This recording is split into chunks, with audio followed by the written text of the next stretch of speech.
Hello everyone, welcome back to the channel. My name is Gagan and well instructor via Newton School. तो आज के इस video में अपन detail में देखने वाले हैं रिएक्ट के अंदर प्रॉप्स को किस तरीके से यूज कर सकते हैं और उसके अपन एप्लीकेशन भी देखने वाले हैं इस वीडियो में डिटेल में। तो बिना देर क्यों करते हैं आज के वीडियो को स्टार्ट। लेकिन हाँ, उससे पहले मैं आपको छोटा सा इंट्रोडक्शन देना चाहूंगा न्यूटन स्कूल के बारे में। ओके, तो न्यूटन स्कूल बेसिकली एक लर्निंग प्लेटफॉर्म है जहां से आप टेक इंडस्ट्री में कैरियर बनाने के लिए प्रिपेयर कर सकते हैं। तो न्यूटन स्कूल का मेन मोटिव क्या है कि आपको 6 महीने का फुल स्टैक डेवलपर बनने की आपको ट्रेनिंग प्रोवाइड करवाएगा।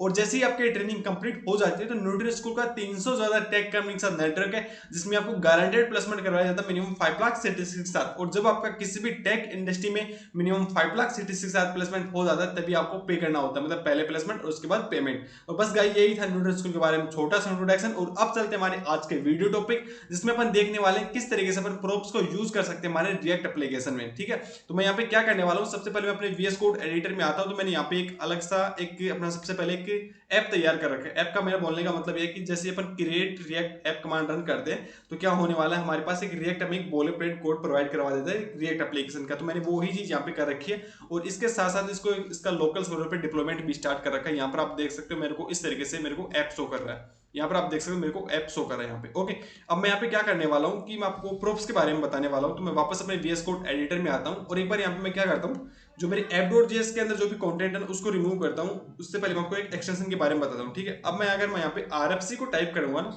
और एंटर करूंगा तो मेरे पास यहाँ पे एक रिएक्ट का इस तरीके से और यहाँ पे बॉयलरप्लेट कोड आ जाएगा। तो अगर आपको ये जानना है कि किस तरीके से आता है तो उसके लिए आप क्या कीजिएगा, सिंपल एक्सटेंशन वाले सेक्शन में आइएगा और यहाँ पर आने के बाद आपको सिंपल सर्च करना है रिएक्ट AS7। ओके, वैसे मैंने इस एक्सटेंशन के बारे में ऑलरेडी वीडियो बना रखा है, आप उसको भी चेकआउट कर सकते हैं। आप सिंपल यहाँ पे क्लिक कीजिए और आप इसको इंस्टॉल कर लीजिएगा।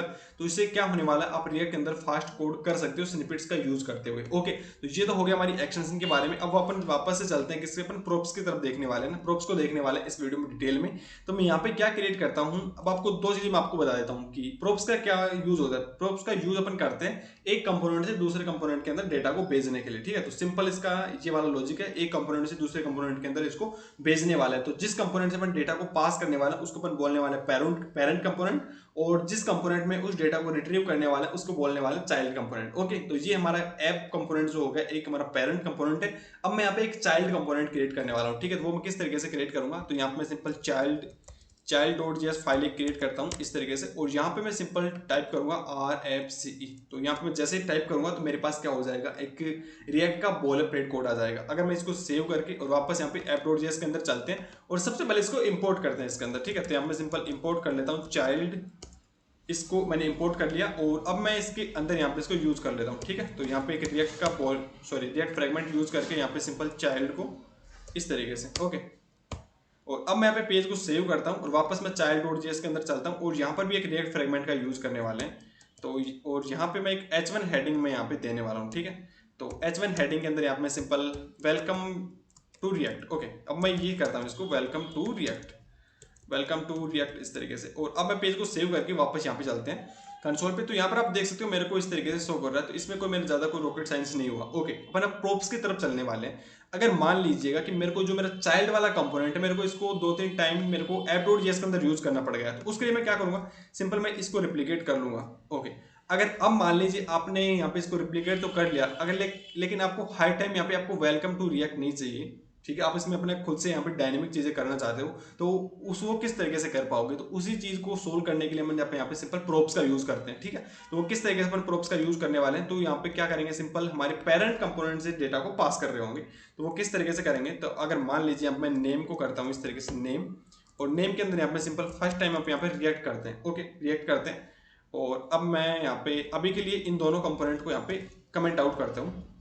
अब पेज को सेव करता हूँ, वापस यहाँ पे चाइल्ड.js पे चलता हूँ और अब यहाँ पे क्या करना है कि आपको सिंपल यहाँ पे प्रॉप्स को इस तरीके से करना है प्रॉप्स। ओके, और अब मैं आपको यहाँ पे शो करता हूँ कि हमारे प्रॉप्स में एक्चुअली चीजें क्या आई है। तो मैं यहाँ पे console.log करता हूँ इसको और अब प्रॉप्स को इस तरीके से करते हैं। अब मैं यहाँ पे पेज को सेव करके वापस यहाँ पे चलते हैं कंसोल पे। तो यहाँ पर आप देख सकते हो मेरे पास एक ऑब्जेक्ट आया और ऑब्जेक्ट के अंदर मेरी क्या क्या प्रॉपर्टी है, नेम के अंदर मेरा की वैल्यू पेयर में नेम और रिएक्ट इस तरीके से हो गया। अब मैं यहाँ पे क्या यूज करने वाला हूँ, सिंपल मैं इस तरीके से कर सकता हूँ वेलकम टू रिएक्ट। मेरे को यहाँ पे हार्ड कोड नहीं करना, अब मैं यहाँ पे सिंपल डायनेमिक चीजें कर सकता हूँ प्रॉप्स, यहाँ पे इस तरीके से प्रॉप्स डॉट नेम। ओके, तो ये मेरा हो जाएगा कि किस तरीके से मैं ये वाली चीजें कर सकता हूँ प्रॉप्स डॉट नेम। यहाँ पर आप देख सकते हो वेलकम टू रिएक्ट मेरा इस तरीके से आ चुका है। अगर मैं वापस मेरी app.js के अंदर चलूँ और इन दोनों को यहाँ पे कमेंट आउट कर देता हूँ, अनकमेंट करता हूँ, और अब मैं यहाँ पे नेम की जगह अब मैं यहाँ पे पास करना चाह रहा हूँ, मान लीजिए मेरे को यहाँ पे जावास्क्रिप्ट पास करना है, जावास्क्रिप्ट। ओके, तो यहाँ पे जावास्क्रिप्ट इस तरीके से, और जो मेरा थर्ड वाला कंपोनेंट यहाँ मैंने रेप्लिकेट किया, इसके अंदर यहाँ पे मैं नेम की जगह अब मेरे को यहाँ मान लीजिए पाइथन करना है। ठीक है, तो पाइथन मैं इस तरीके से कर दूंगा, पाइथन। ओके, और अब मैं पेज को सेव करके यहाँ पे चलूँ तो यहाँ पर आप देख सकते हो कि मेरे पास यहाँ पे क्या आ चुका है, welcome to React, welcome to JavaScript, welcome to Python. ये पाइथन क्या हो गया इसको, तो यहाँ पे मैं इसको पाइथन करने वाला था। ठीक है, तो इस तरीके से अपन प्रोप्स का यूज कर सकते हैं। तो ये हमारे सिंपल हो गया कि अपन प्रोप्स को किस तरीके से पेरेंट कंपोनेंट से पास कर सकते हैं, चाइल्ड कंपोनेंट में किस तरीके से रिट्रीव करवा सकते हैं। ओके, तो ये हो गया आपका बेसिक प्रोप्स के बारे में। अब अपन देखने वाले हैं कि जो हमारा प्रोप्स होता है उसको उसमें डिस्ट्रैक्शन किस तरीके से यूज कर सकते हैं, तो वो मैं आपको बताता हूँ। अगर मान लीजिए आप यहाँ पे 2 से ज्यादा प्रॉपर्टी यहाँ पे पास कर रहे हो, तो मान लीजिए अगर आपको रिएक्ट सीखना है तो उसके लिए आपको एक अलग सी चीज पास कर रहे हो, मान लीजिए रिसोर्सेज में यहाँ पे आप इस तरीके से पास कर रहे हो, रिसोर्सेज में इस तरीके से करके। तो यहाँ पे मैं सिंपल अपने चैनल का नेम देता हूँ coding monk. Okay, coding monk, और यही रिसोर्सेज मैं यहाँ पे सभी में अलग अलग यहाँ पे मैं पास करने वाला हूँ। ठीक है, इस तरीके से। तो यहाँ पे मैं क्या करने वाला हूँ, सिंपल रिसोर्सेज, और यहाँ पे सिंपल कोडिंग रखने वाला हूँ, इसको कोडिंग। और जो मेरा इसके लिए होने वाला है, इसमें यहाँ पे मैं न्यूटन स्कूल रख देता हूँ। ओके, ठीक है, तो यहाँ पे मैंने मल्टीपल क्या किया, मैंने मल्टीपल प्रोप्स इस तरीके से पास करूँगा मैं यहाँ पे, न्यूटन स्कूल। ओके ओके, और अब मैं यहाँ पे वापस से child.js में आता हूँ। अब मैं यहाँ पे क्या करने वाला हूँ कि अपन सिंपल अपन इस तरीके से करते हैं प्रोप्स, और अब आपको शो करता है कि अपने पास क्या क्या चीज़ आ रही है। वापस कंसोल पे चलते हैं, तो कंसोल पे यहाँ पे आप देख सकते हो मेरे पास इस तरीके से ये वाली चीज़ आ चुकी है, रिएक्ट के लिए, जावास्क्रिप्ट के लिए, पाइथन के लिए। अब अपन क्या करने वाला है, इसको इस तरीके से प्रोप्स का इस तरीके से यूज नहीं करने वाला, अपन सिंपल इसको डिस्ट्रक्शनिंग कर लेंगे। वो किस तरीके से करेंगे, आपको सिंपल क्या करना है, यहाँ पे आपका पास इस तरीके से आपने क्या क्या नेम किया था, और सेकंड नंबर पे आपने क्या प्रोवाइड किया था, उसको रिसोर्सेज है ना, आप इस तरीके से उसको यूज कर सकते हो, रिसोर्सेज। और अब आप क्या करना होगा, सिंपल आपको प्रोप्स डॉट नेम नहीं करना, आपको सिंपल नेम करना है, और इस तरीके से नेम, और यहाँ पे मैं ऐड कर देता हूँ। एंड रिसोर्सेज में क्या हो जाएगा, रिसोर्सेज के लिए आपको सिंपल रिसोर्सेज इस तरीके से ऐड करना है। ओके, और अब मैं यहाँ पे पेज को इसको अनकमेंट इसको रिमूव करते हैं। अब पेज को सेव करके वापस यहाँ पे चलो कंसोल पे।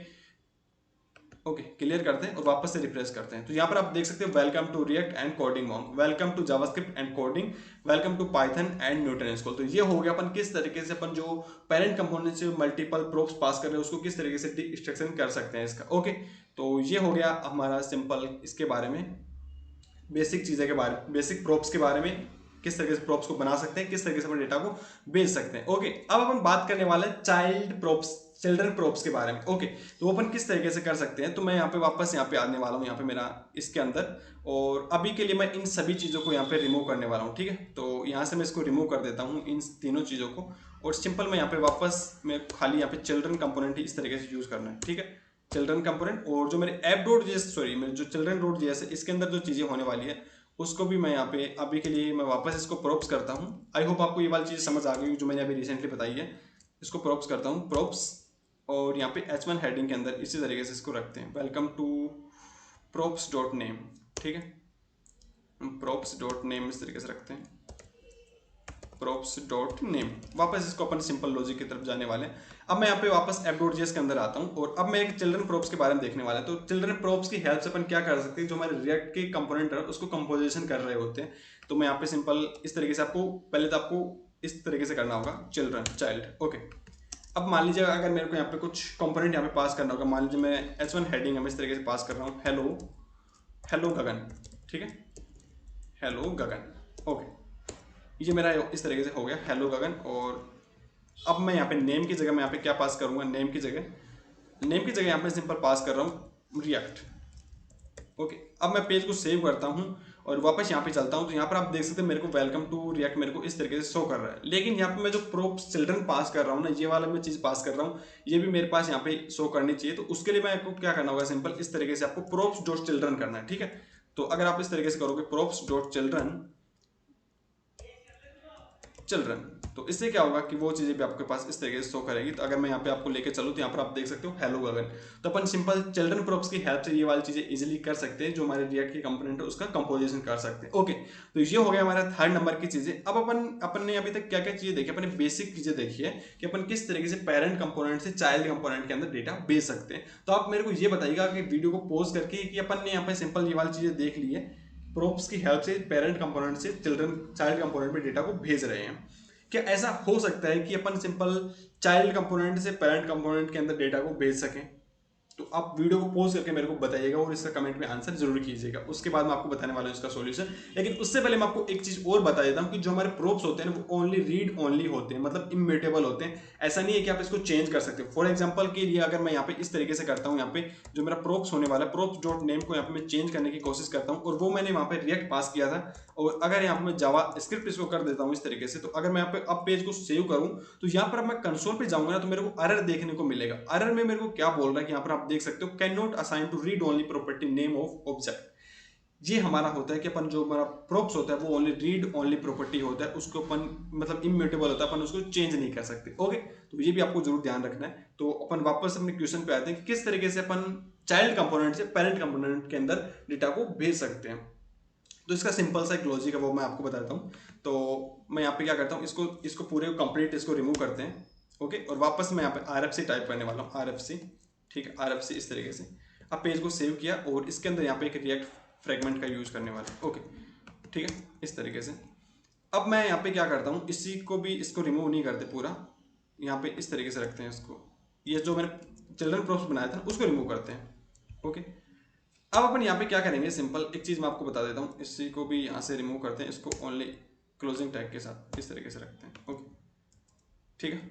अब मैं आपको बताने वाला हूँ किस तरीके से अपन चिल्ड्रन प्रोप्स से चिल्ड्रन जो आपका चाइल्ड कंपोनेंट है उससे अपन किस तरीके से डेटा को भेज सकते हैं हमारे पेरेंट कंपोनेंट के अंदर। ओके, तो वो अपन किस तरीके से कर सकते हैं।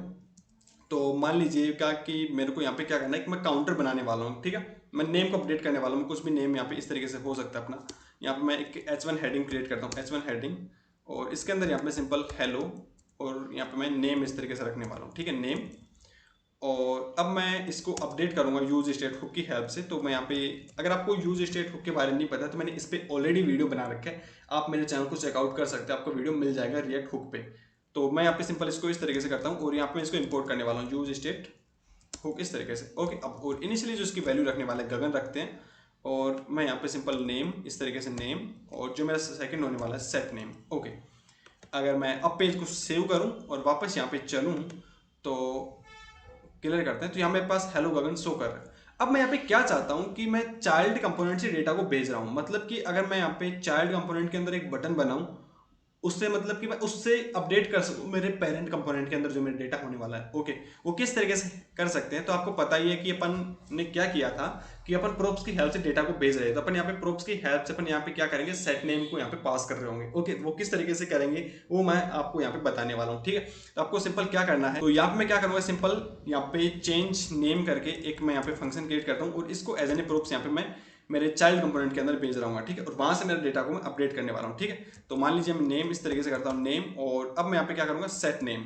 ठीक है, सेट नेम, और इसके अंदर यहाँ पे मैं सिंपल कर दूंगा मेरे का सिंपल नेम। ओके, तो यहाँ पे मैंने एज एन ए प्रोप्स यहाँ पे क्या किया कि जो मेरा फंक्शन होने वाला उसको मैंने इस तरीके से यहाँ पे पास कर दिया। अब मैं वापस यहाँ पे चाइल्ड डॉट जेएस के अंदर आता हूँ और यहाँ पे एक बटन क्रिएट करते हैं। ठीक है, बटन, और बटन के अंदर यहाँ पे मैं सिंपल चेंज नेम, ठीक है, चेंज नेम मैं यहाँ पे करता हूँ, और अब यहाँ पे एक ऑन क्लिक ऐड करना होगा। ठीक है, ऑन क्लिक यहाँ पे मैं ऐड कर देता हूँ ऑन क्लिक, और यहाँ पे मैं एनोनिमस फंक्शंस का यूज करने वाला हूँ। तो इस तरीके से, और यहाँ पे मैं क्या करूँगा, सेट नेम के अंदर यहाँ पे मैं क्या कर दूंगा कि मेरे को जो भी अपडेट करना है वो मैं यहाँ पे इस तरीके से पास कर दूंगा। ओके, और अब मैं यहाँ पे क्या करने वाला हूँ, यहाँ पे सिंपल मेरे को प्रोप्स इस तरीके से करना है, प्रोप्स, और अब मेरे को सेट नेम को यहाँ पे इस किससे कॉल करवाना होगा, props dot set name. Okay, तो यहाँ पे मेरे को सेट नेम नहीं करना होगा, यहाँ पे मेरे को सेट नेम नहीं करना क्योंकि मैंने फंक्शन जो बनाया वो तो मैंने चेंज नेम करके बनाया है ना, चेंज नेम। ओके, अब मैं यहाँ पे पेज को सेव करके वापस यहाँ पे चलूँ तो आप देख सकते हो मेरे पास कोई भी एरर मेरे को शो नहीं करेगा अगर मैं इसको रिफ्रेश करूँ पेज को।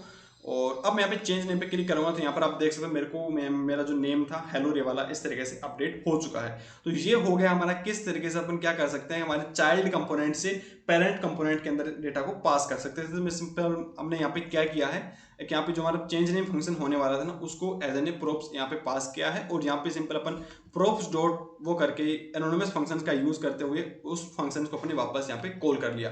तो ये हो गया अपन किस तरीके से हमारे चाइल्ड कंपोनेंट से पेरेंट कंपोनेंट के अंदर डेटा को पास कर सकते हैं। तो बस गाइस यही था हमारा कंप्लीट रिएक्ट में प्रोप्स के बारे में। तो अपन यहाँ पे बहुत सारी चीजें देख चुके हैं। तो सबसे पहले अपन ने देखा किस तरीके से अपन रिएक्ट में प्रोप्स को डिक्लेयर करते हैं, मतलब किस तरीके से प्रोप्स को बनाते हैं, किस तरीके से उसको रिट्रीव कर सकते हैं। ओके, और सेकंड नंबर पे अपन देखा है प्रोप्स के अंदर डी स्ट्रक्चरिंग के बारे में। ओके, और थर्ड नंबर पे मैंने आपको बताया कि किस तरीके से अपन प्रोप्स चिल्ड्रंस का यूज कर सकते हैं हमारे रिएक्ट में कंपोनेंट के कंपोजिशंस के लिए। और लास्ट में मैंने आपको ये बताया है कि किस तरीके से अपन चाइल्ड कंपोनेंट से पेरेंट कंपोनेंट के अंदर डेटा को भेज सकते हैं। तो बस गाइस आज के वीडियो को बनाने का मोटिव यही था कि मैं आपको इन सब चीजों के बारे में आपको बता सकूं। अगर आपको वीडियो हेल्पफुल लगा हो तो आप लाइक कर सकते हो। इन केस आपका कोई डाउट रह जाता है तो आप मुझे कमेंट करके पूछ सकते हो, मैं आपको जरूर रिप्लाई कर दूंगा। तो बस गाइस आज के वीडियो के लिए इतना ही, मिलते हैं नेक्स्ट वीडियो में, तब तक के लिए बाय।